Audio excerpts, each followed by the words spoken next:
Hani.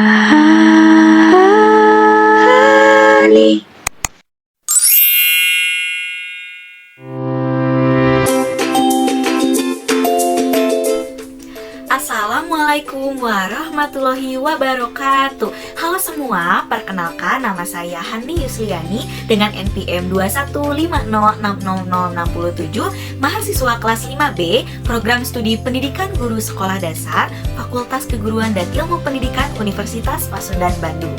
Nah, pada video kali ini saya akan membahas mengenai penggunaan model pembelajaran Project Based Learning atau sering kita sebut PJBL dalam pelajaran IPS SD pada kurikulum Merdeka. Nah, video ini untuk memenuhi tugas mata kuliah Inovasi Pembelajaran IPS SD. Selamat menyaksikan. Baik teman-teman, pembahasan yang pertama mengenai pengertian model pembelajaran terlebih dahulu. Nah, apa sih model pembelajaran itu?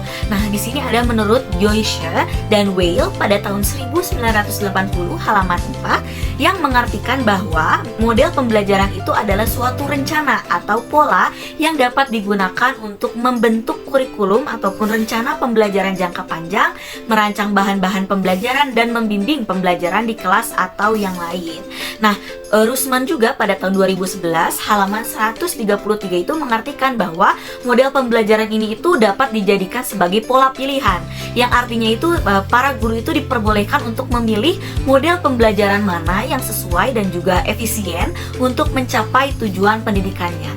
Nah, jadi dapat disimpulkan gitu ya bahwa model pembelajaran ini adalah model yaitu suatu rencana ataupun pola yang dapat digunakan untuk membentuk kurikulum, merancang bahan pembelajaran, lalu membimbing pembelajaran di kelas ataupun yang lainnya dengan fleksibilitas bagi guru untuk memilih gitu model-model yang mana saja yang sesuai dan juga efisien untuk mencapai tujuan pendidikannya. Nah, selanjutnya ini ada pengertian dari model PJBL atau Project Based Learning itu apa sih gitu.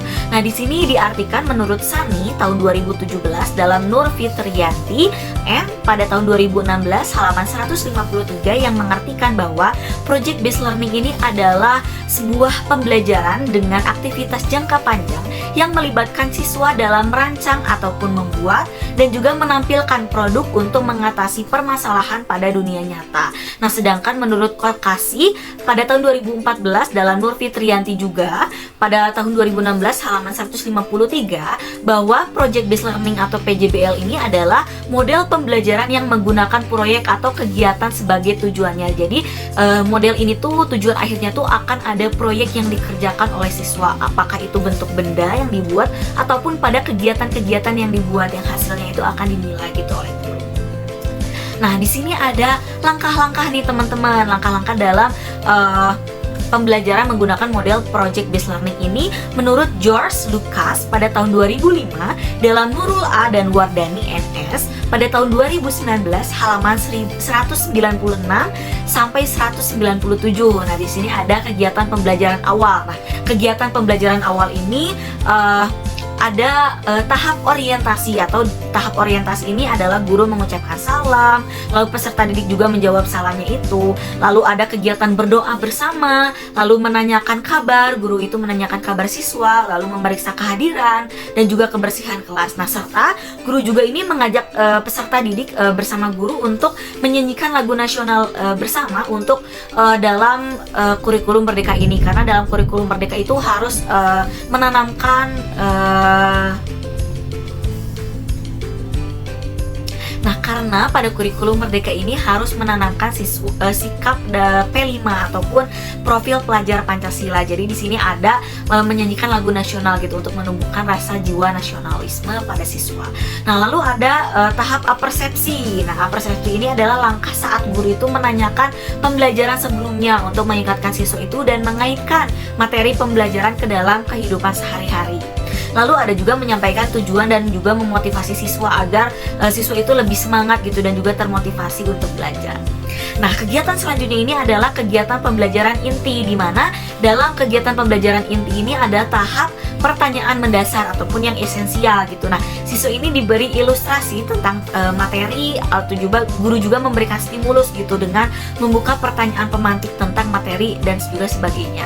Lalu tahap yang kedua itu adalah tahap mendesain perencanaan proyek. Nah, di mana peserta didik ini tuh menyiapkan alat dan bahan jika memang proyeknya itu adalah berupa menghasilkan suatu benda. Nah, akan tetapi jika proyek ini menghasilkan contohnya pembelajaran IPS itu untuk mengenal suatu daerah gitu ya. Kalau ada contohnya itu misalnya tarian gitu, tarian. Nah, siswa itu berarti di dalam mempersiapkannya itu harus menyiapkan alat-alat seperti laptop ataupun audio yang juga menunjang dalam proyek ini gitu. Nah, lalu si guru juga terhadap langkah penggunaannya juga harus memberikan arahan-arahannya, juga dapat memberikan LKPD juga gitu yang bisa diisi oleh siswa dan juga bersangkutan pada materi pelajarannya.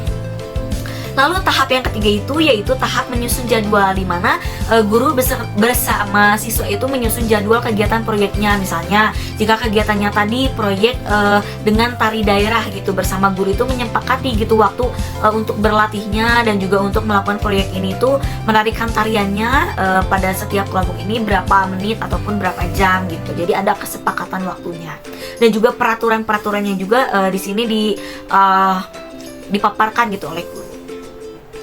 Lalu selanjutnya ini adalah tahap memonitor siswa dan kemajuan proyek. Nah, di mana guru juga membimbing gitu ya, membimbing berkeliling ke kelompok-kelompok gitu untuk mengetahui kemajuan-kemajuan belajar siswa. Apakah ada siswa yang sudah lancar tariannya, apakah ada yang masih perlu bimbingan dan lain sebagainya. Lalu ada tahap menguji hasil. Nah, di mana guru ini dapat mengukur ketercapaian standar dan juga guru bersama peserta didik bisa membahas kelayakan proyek yang telah dibuat oleh peserta didik gitu. Nah, untuk apakah sudah bagus ataukah belum. Nah, lalu ada tahap evaluasi pengalaman belajar. Nah, di sini guru dapat meminta masing-masing kelompok ini untuk mempresentasikan hasilnya. Jadi menarikkan di depan kelas gitu bagaimana.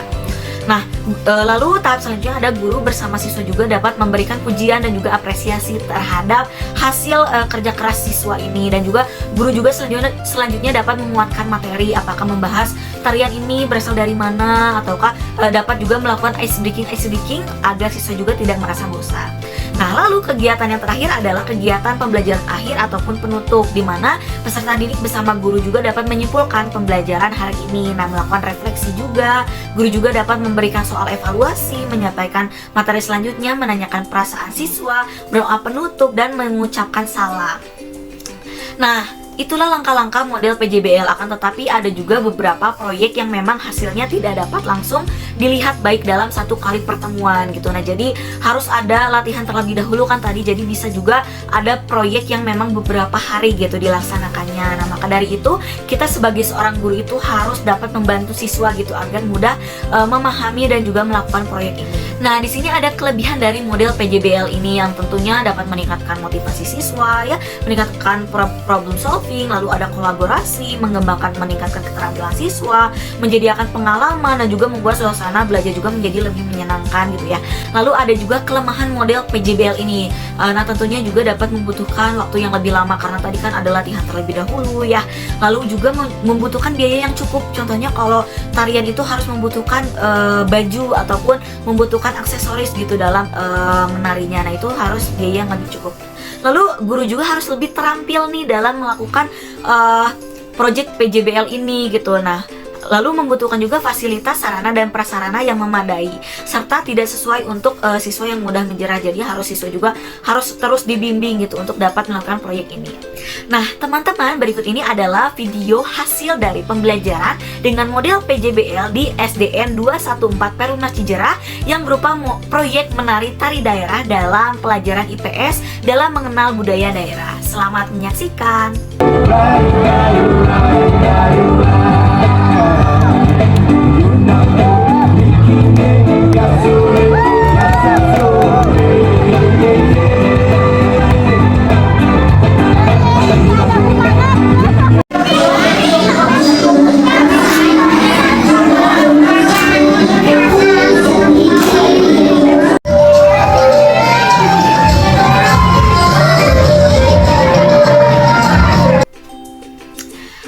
Alhamdulillahirobbil alamin, itulah pembahasan materi pada video kali ini mengenai penggunaan model pembelajaran PJBL dalam pelajaran IPS SD pada kurikulum Merdeka.